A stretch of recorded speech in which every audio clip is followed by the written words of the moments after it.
I've been a nurse for 8 years, and if there's one thing I've learned working nights in a hospital, it's that after a certain hour, things feel different. The halls get quieter, lights dimmed, everyone moves a little slower, like the whole place is holding its breath.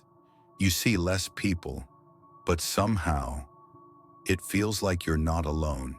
And some things, the things you hear or catch out of the corner of your eye, they don't get brought up in the break room because we all have stories. But some you just don't tell. This one happened in 2022.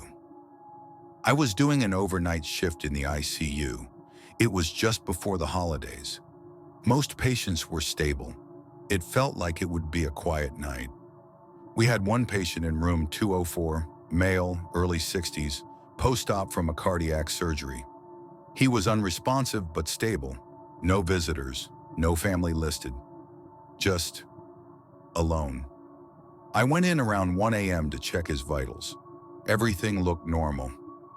I documented, adjusted his fluids, and stepped out. But then at around 2:15 a.m., I was walking past his room when I heard it. Someone talking, low, clear. It sounded like a man, saying something softly, but I couldn't make it out. At first, I assumed it was one of the techs, maybe a doctor checking in, or even one of the floaters just making rounds. But when I opened the door, the room was empty, lights on, patient still unconscious, no one else there. But the strangest part, the whiteboard, the one we use to mark names and care instructions, had something written in red marker. Not black, not blue, red. It said, "He doesn't want to be alone." My stomach dropped. It wasn't anyone's handwriting I recognized. I walked back to the station and asked if anyone had been in 204. Every nurse said no. No techs had checked in, no attending. And our ICU is badge access only. No family, no volunteers, no one just wanders in. I erased the message and kept going. Maybe it was some weird prank. Maybe someone got bored or tried to spook us. But the next night, it happened again. I was walking my rounds around 2:11 a.m. This time I heard it before I even reached the door. Voices. Multiple voices. It sounded like they were arguing, low and muffled but intense. I stopped right outside room 204 and just listened. It was unmistakable. A group of people. I pushed open the door, but again, silence. The lights were off this time, the room dim, the patient still unconscious, still unmoving. But the whiteboard, another message. Same red marker. This one said, "We're not done talking." I felt this heavy pressure in the room, like the air was thicker, like something didn't want me there. I stayed professional, checked the monitors, vitals were normal, but I couldn't shake the feeling I was being watched. By 4 a.m., things had mostly calmed down. I was finishing documentation when I heard a soft tone go off from room 204. His heart rate was dropping. Fast. I ran in. He was flatlining. I called the code, but it was too late. No pulse, no response. It was over in minutes. I stood there for a second, staring at the monitor, catching my breath. And that's when I saw it. In the window's reflection, 3 figures. They were standing behind me, tall, still, featureless. I turned around, nothing. I looked back at the window. They were gone. But then, I looked at the patient. His eyes, which had been closed for days, were wide open, blank, staring straight ahead, like they had been opened for him, or by something else. I couldn't do another shift in that unit. I asked for a transfer the next day, got moved to pediatrics, fewer ghosts. But sometimes when I walk past the ICU, I glance down that hallway. Room 204 still hasn't been reassigned. They keep the door shut now, but every once in a while, If you're working nights and things get real quiet, you might hear them whispering, arguing, still not done talking. I used to work the graveyard shift at a 24-hour gas station just off Highway 88, way out in rural Missouri. Most nights were the same, dead quiet, maybe a trucker stopping in for coffee, someone buying smokes or topping off a half-empty tank. The kind of place where time slows down, where your only real company is the buzzing of the lights and the hum of the soda machine. But for 2 weeks straight, every single night, at exactly 3:30 a.m., a man in a red hoodie would come in, and he never bought anything. The first night, I barely noticed him. He walked in, slow, and stood near the snack aisle. Didn't look around, didn't pick anything up, just stood there. Hood pulled low over his face like he didn't want to be seen. I figured he was high, maybe homeless. I called out, "Can I help you?" He didn't move, didn't even flinch. After about 5 minutes, he just walked out. No footsteps, no door chime. It was weird, but I chalked it up to drugs or maybe sleepwalking. But then he came back the next night, and the night after that, and every night after that. Always 3:30, always the same corner, always silent. By the fifth night, I told my manager. He shrugged, said if the guy didn't steal or make threats, there wasn't much to do. "If it gets weird, just call the cops," he said. The next night, it got weird. At 3:33 a.m., right on the dot, the guy walked in, but this time, he didn't stop at the snack aisle. He walked behind the beverage fridge where the security lights hit harder, and for the first time, I saw his face. His eyes were too wide, like they didn't know how to blink, skin pale, grayish. His mouth hung half open, murmuring something I couldn't make out. That's when I decided to check the cameras. I rewound the footage after my shift. I scanned to 3:33 a.m. He wasn't there. The front door never opened. No one entered. Nothing. It was just me, standing at the register, staring into the empty store. I called the cops that night.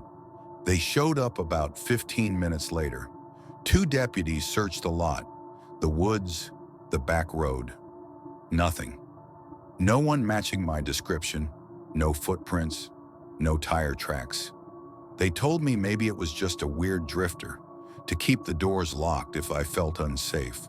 But the next night, he didn't show up at 3:30. He showed up at 2:59, drop into near silence, then build tension with soft heartbeat sound narrator. Low, serious. This time, he walked behind the register. He shouldn't have been able to. There's a swing gate, locked. But somehow, he was there, right in front of me. I froze. There's no panic button, no weapon, just a phone with 1% battery and my legs stuck in place. I tried to stay calm, tried to sound tough. "You need to leave, man." He leaned in, close enough for me to smell him, but it wasn't sweat or cigarettes or gas. It smelled like wet dirt, like something that had been underground. Then he whispered, quiet, but I heard every word. "You weren't supposed to see me." And then he turned and walked out. That was it. I clocked out at sunrise, handed in my badge, and told my boss I was done. No notice, no goodbye. I just left. But it didn't end there. A week later, I drove past the station. It was shut down, lights off, doors taped, police cruiser parked outside. I pulled over and asked the cop what happened. He looked tired, spooked. He said the new night clerk, the one who took my place, was found dead in the back room. No wounds, no break-in, nothing stolen. But the look on her face, He said it looked like she'd seen something that shouldn't exist. Eyes wide, mouth twisted, like she died mid-scream. They never reopened. The station's still there, boarded up, covered in dust and peeling paint. But sometimes when I drive by late at night, I swear I see him standing near the pumps, red hoodie pulled low, staring toward the road, waiting. I used to work nights at a self-storage facility on the edge of town. Just me, a tiny office, and rows of cold, silent units stretching into the dark. It wasn't a hard job. Check the locks, monitor the cameras, and buzz in any late-night renters. But you had to be okay with being alone. Very alone. One night, around 1:40 a.m., I was watching the monitors when I saw movement near Unit 46. Nobody had come through the gate. No vehicle, no walk-up. But the door to Unit 46 was half open, which wasn't supposed to happen. I grabbed my flashlight, took the golf cart, and headed over. The night was still. No wind, no sound. But as I got closer to the unit, I started hearing this faint scratching. Not an animal scratch. Something slower, like nails on metal. When I reached the unit, I called out, "Hey, facility's closed. Anyone in there?"